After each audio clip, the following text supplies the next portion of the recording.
Hi everyone. In a minute I'm going to be talking with Karen Friesen, and she's a longtime member of Christ Church, beloved, respected in our community, and a lover of Christ. We're going to be talking about the small group value of inward, and inward is developing authentic and transparent relationships in community. I hope you enjoy.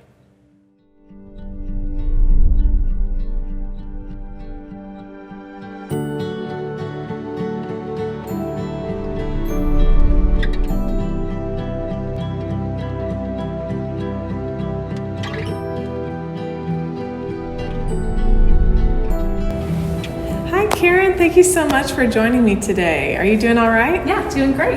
Good. Well, thank you for coming to talk with me about our small group value, inward. And just as a refresher for all of us, myself included, inward just means developing authentic and transparent relationships in community. And that's something that you have done at Christ Church for a long time. I know that you've been at Christ Church a number of years, but just for the people who might be newer in a small group or might not know you as well, just tell us a little bit about yourself. So I'm married and I have 3 kids. One is a senior in high school. She's about to graduate this week or be done with classes, I guess, this week. And then I have 2 middle schoolers. So one boy and 1 girl. And an interesting fact about me is that I was born in Scotland, and all my family's Scottish, and I grew up in England, and I moved to the U.S. my senior year of high school. So, really? Yeah, people are always surprised by that. I am so shocked. So you must be very linguistically impressionable then. Or, that's a very good way of saying it. Yeah, I think I am. Yes.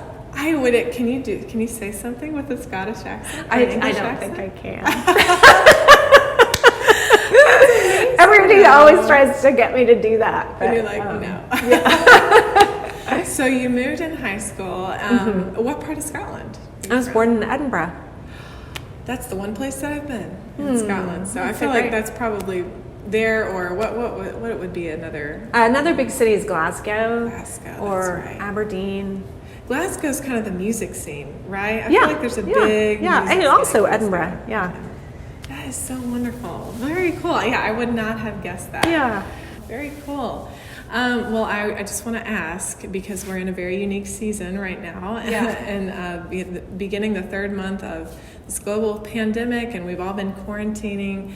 There's silver linings to all of our lives right now, and so what has been one of those silver linings? What's been one of your favorite quarantine activities? Okay. So I actually have some photos. I don't know if I can give them to you that would illustrate this activity. So I'll send them to you, and maybe they can get integrated into the video. But lately, we've been enjoying playing an epic game of family hide and seek. So that's amazing. I've been to your house once, and you can definitely hide in it. Yeah, so it's remarkable how well everybody can hide. It's super competitive. So that's awesome. Yeah. Who would you say is the best hider? Mac, my almost 13-year-old son, is definitely the best. So that is so great. So he's winning then. He's winning at hide and seek. That's so creative. Yeah. I love that. No, I would not have guessed that you would have said that. You're just surprising me all over the place. I love it. Wait till you see the photo. Yeah, we're definitely going to incorporate the photo. That is awesome. So I've been at Christ Church for 13 years. And what ministries, I know that, just generally you are such a community builder. I think right when I came to Christ Church, you were stepping off the welcome ministry. Yeah. How long were you in that ministry for? 2 years, yeah. 2 years. Yeah. So what ministries have you been a part of and just helped build over the years? So the first thing that I was involved in, and it was maybe 2 months into coming to when it was Holy Trinity, is I was the director of the Vacation Bible School when we were at Holy Trinity for like 100 kids. And it's so funny, I was telling my kids that today, and my oldest said, "What was the theme?" And it was science was the theme. Oh. And she was like, "I remember that one, it was so fun." So it really was super fun. I know we've got photos somewhere from I think Christine Warner was like the mad scientist. Anyway, it was super fun. And then I was a small group leader for about 8 years and loved doing that. Did the welcome team for 2 years. So as a longtime small group leader, what would you say makes Christ Church just a place of authentic and transformative community? So, inward is developing authentic and transparent relationships in community. What makes Christ Church that? So I have like so many points on this because I think it's the heart of Christ Church, and clearly the Holy Spirit at work in our midst, and that's a gift that we can't, just a beautiful gift from the Lord. And I think because it's an authentic and transformative community, people sense that, they smell that when they visit. There's so many, this happens often. I talk to newcomers and they say that when they visit for the first time, they cry. Like they just sense that this is a different place, and or the authenticity for sure. And I think the people who stick around and are part of this community, that's a high value for them. This is the kind of place that they're looking for.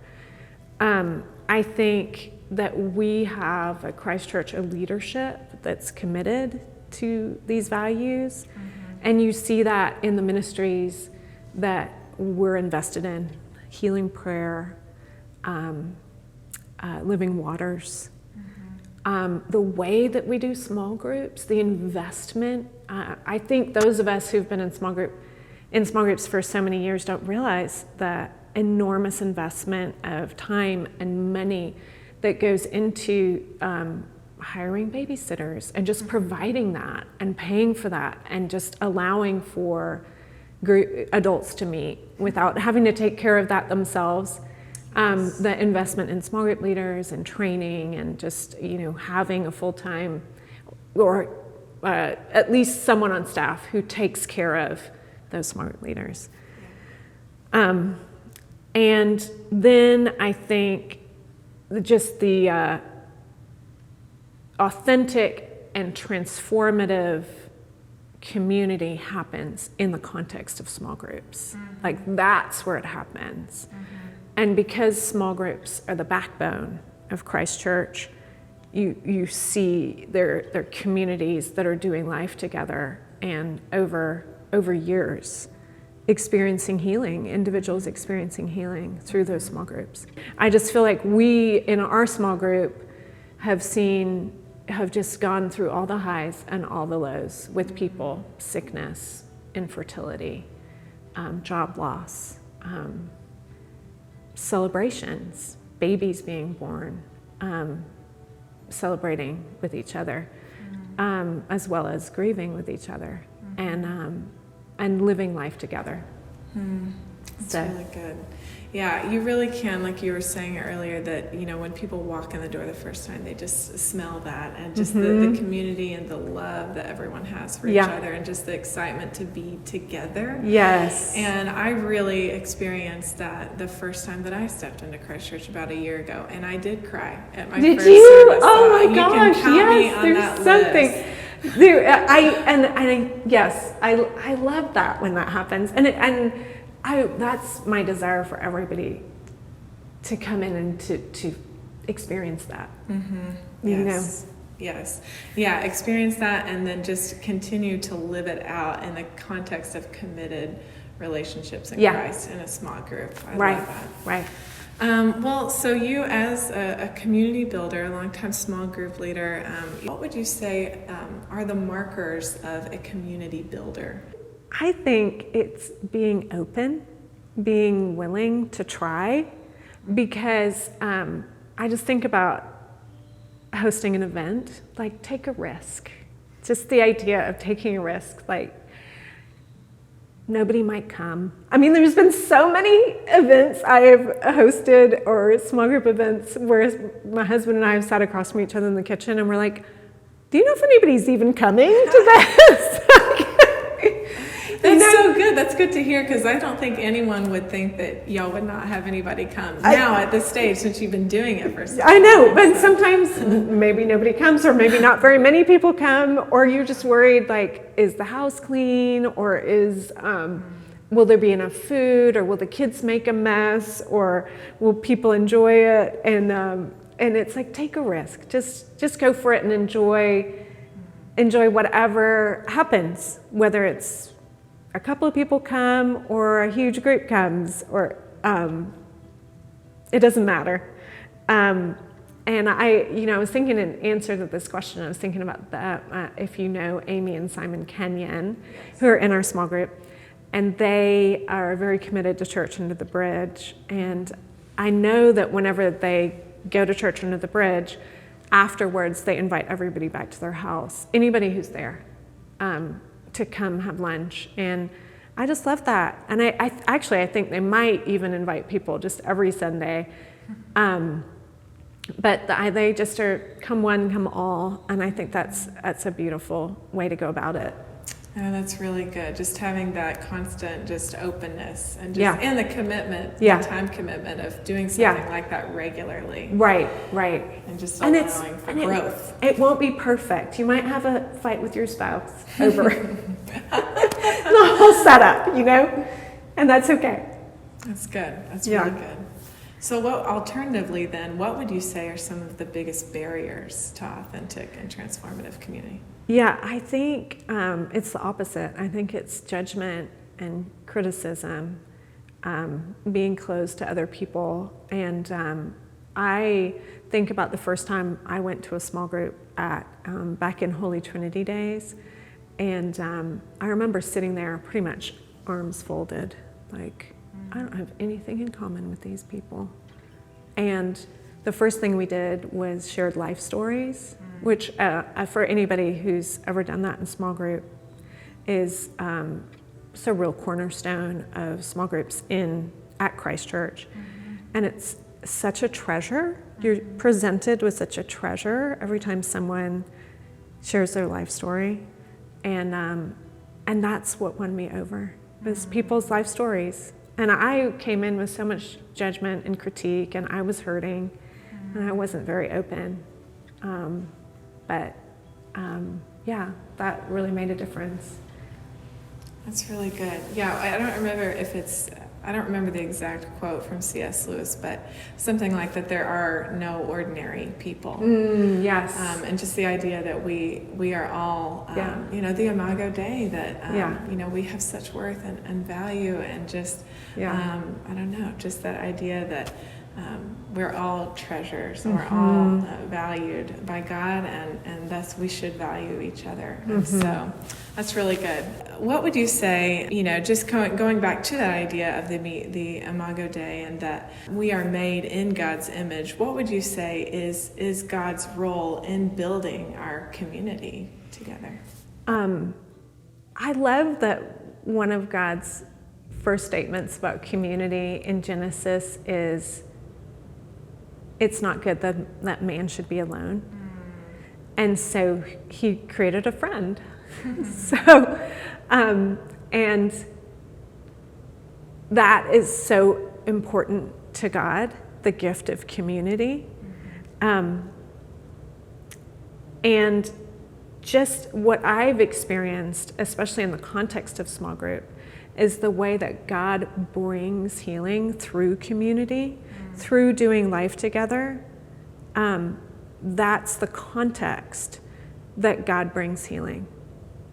And it's miraculous to watch. So that's been, for me, one of the biggest gifts in small groups, is watching God bring transformation. That's really good.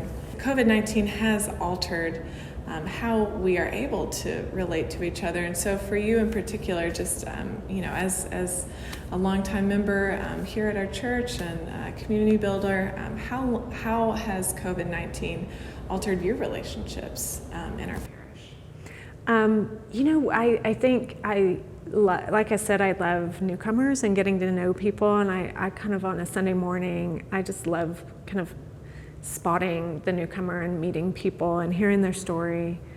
And I have been able to get together with a couple of newcomers, either taking a social distant walk or a social distant coffee. But I miss that. I miss that Sunday morning connection. But we've continued meeting with our small group, which has been wonderful and a lifeline. And then my husband and I, at the very first week of the lockdown, we got together with two couples, actually people who used to be in our small group, but when our small group multiplied, they're in a different small group now. And so the six of us got together on a Zoom call, and we've been doing that every week. And for just kind of like this happy hour on a Friday. And it's been such a gift. Like my husband Scott said the other day, it's amazing how such a simple decision of getting together for this one happy hour has just kind of created this community and these close relationships. And we've known these folks for years and have been in relationship with them. They're good friends, but we've just grown deeper through this season. And we have a big back porch, and we had them over this last Friday night when we had that enormous storm. Oh, and it was so fun. It was the first time we had seen each other in person since the lockdown. And again, far apart. But it was so amazing to be on our back porch as the storm rolled in. Yes, the torrential downpour. Yeah, Did you stay out there while? Yes. Oh, that's great. It was so cool. It was like such this. I don't know. It brings COVID-19. I think has brought more weight to community, whether it's Zoom or this actually seeing someone in person. Yes. This was felt so big. Yes, yes. It was appropriate. Yeah. There was a storm. Yes, I've never said hi to so many strangers in my life. On the trail. I know. Like, yes, that's so true. I know. I see you. I'm so glad that you see me. Yes, exactly. Yes. That connection. Yes. And I just want to ask you one final question today, and that is just I can tell that you're a good storyteller, and I just want to hear from you just a story about receiving and giving personal care during this unique season, during COVID-19, and both giving and receiving, if you could share those. Yeah. So I have loved our small group. The women in our small group have a group me text group, and it's just been beautiful to see the way that members have cared for those in need, whether it's people who've been sick, who've needed supplies, who've been sick and maybe it was, they weren't sure if it was COVID-19 or something similar, but didn't feel comfortable leaving their house, to even get supplies like Tylenol and the way that our small group has stepped up to, take supplies to those people or to take groceries to people who are vulnerable, who maybe have health issues or who have tiny children and don't want to, are afraid to get out. And it's been so neat. There's one woman in particular in our small group who's just texts so frequently, like, I'm at Trader Joe's, I'm going to Trader Joe's, anybody need anything? So sweet and beautiful to watch, and it just about makes me want to tear up every time. It's been so generous to see that and to have a front row seat to that kind of just service. In terms of giving care, and we give care sometimes because we need to, and I say that because there was a Tuesday night when we met, and a sweet woman in our small group was just weeping over a circumstance in her life, and I just wanted to jump through the Zoom call and grab her. And so the next day I texted her and I took like 2 camp chairs to where she works and a latte, and we sat outside and just visited and got to pray for her, and I needed that as much as she did, It was so life-giving to see her face to face and just be able to hear more, That's so good. Yeah, the reward of community is community itself. Yeah. So that's beautiful. Well, thank you so much, Karen, for being with us today. Thank you for sharing with us about how to be inward and how to just continue, developing just these relationships in Christ. And thank you for just building our parish and building its community. And we're just so grateful for you. And it was wonderful talking with you today. So great to talk to you.